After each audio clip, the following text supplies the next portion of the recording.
স্থানীয়রা বলছিলেন এই রাস্তার কাজ বলে 5 বছর ধরে শেষ হচ্ছে না। মানুষকে বোকা বানানোর, মানুষকে ভাওতা দেওয়ার একটা লিমিট আছে।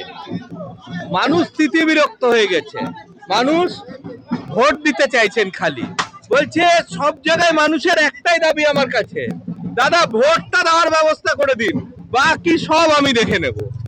মানে প্রত্যেকে বলছেন এইভাবে।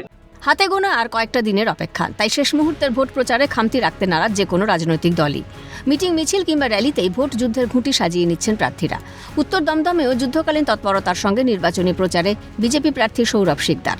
পারিষদ বর্গ সঙ্গে নিয়ে বাসিন্দাদের দুয়ারে দুয়ারে করলেন ভোট প্রার্থনা। প্রচারে বেরিয়েও এলাকার উন্নয়নে গড়িমসির জন্য রাজ্যের তৃণমূল কংগ্রেসের সরকারকেই দোষারোপ বিজেপি প্রার্থীর।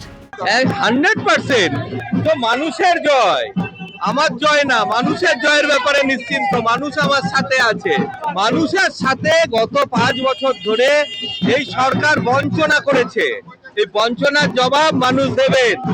কখনো মিছিল নিয়ে হেঁটে, কখনো চায়ের আসরে। মঙ্গলবার সকালে উত্তর দমদম পুরসভার 16 নম্বর ওয়ার্ডে কাদিহাটিতে সৌরভ শিকদারের নির্বাচনী প্রচার ঘিরে মানুষের উন্মাদনা ছিল তুঙ্গে।